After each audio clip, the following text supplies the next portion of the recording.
Hi, my name's Angela, Parisienne Farmgirl, and I've been gardening for 20 years, which means I've had some pretty fantastic wins and some equally as fantastic fails. I'm going to be sharing with you some of my favorite tips for growing your annuals, your perennials, and your vegetables. We're here in my garden, and if you'd like to follow along on the design of my garden, you can do that here on our weekly show, Everyday Château. We've purchased a 1980s house, and we're dialing back the clock to turn it into a 1780s farmhouse, complete with French kitchen-style garden called a Potager, and we have a traditional English cottage garden that we're designing as well.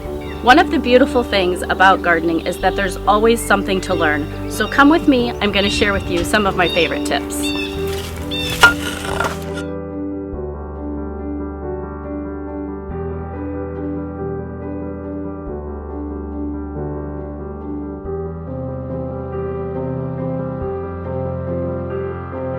Planting bare root roses needn't be intimidating. In fact, it's one of the easier, more affordable ways for you to add long-lasting color to your garden. I have my tub of David Austins here, just a few left to go, some Strawberry Hill Climbers, and the beautiful Desdemona, which I'm going to use to show you how to plant them.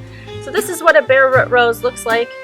Kind of ugly. Will be gorgeous though. You can expect them to grow a couple feet in the first year and produce color. So it's not that you're going to have to wait around.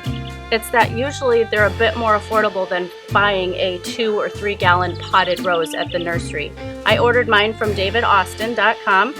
I'm going to just trim these roots up just a little bit. I have everything over at my planting site, so I will show you what I need. This is the bud union. Now when you're planting your bare root roses, you want to be mindful, just like anything else, of where you live. So for those of you in beautiful climates like California, you can plant this guy right at the soil level, the bud union. Now for us here in northern Wisconsin, I'm going to give this rose a little bit more protection from the frost because it's easy for us to have 2 or 3 weeks of below 10, below 12 degree temperatures like in January and February. So I'm going to bury the bud union a couple inches below the soil line and bring it right up to about here, which makes it feel like nothing's ever going to happen, but it will. So let's go over to my site and I'll show you how to do it and what you need to plant this.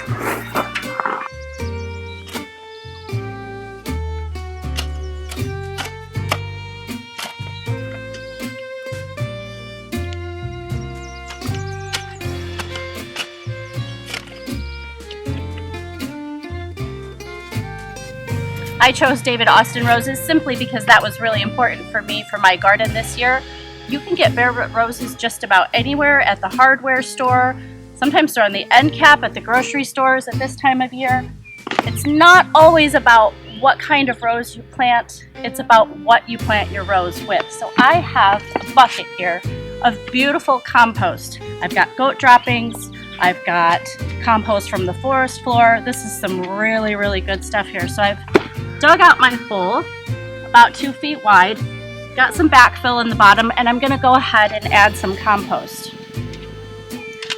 I'm also going to add some of this fungi. I will put a link for the description for you, but this is really important for your root stimulation. I would not leave this out. So a couple teaspoons of that right where the roots are going to go. And I'm going to do that again on the second layer. I also have some kitchen scraps. Don't be afraid to use your kitchen scraps. I've got some eggshells and a banana peel. I'm always setting a little bucket aside in the kitchen in the spring and summer just in case I need to grab some stuff for planting. Where's my rose? Alright, so here again we have our bud union, and I am going to spread the roots out, get this little guy nestled in. Oh, needs to be a little bit deeper. And then take my hoe and set it across the hole. So this is ground level, and I'm going to use my hoe to kind of hold the rose in place so I can figure out where that bud needs to be. Let's see here. There you go. Finish off with my backfill. Add some more compost. And I can still see the roots, so I'm going to add a little bit more of that fungi.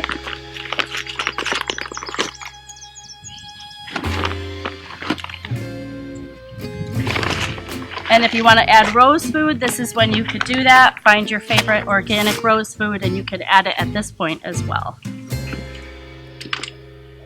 I like to use a lot of compost. That's it. It's as easy as that. Give it some good water, water it in. You can underplant it just to kind of hide the ugliness until it really gets going with lavender or lady's mantle or any of your other favorite perennials or annuals. This desmona is going to be beautiful. I've got another one on the path beside me.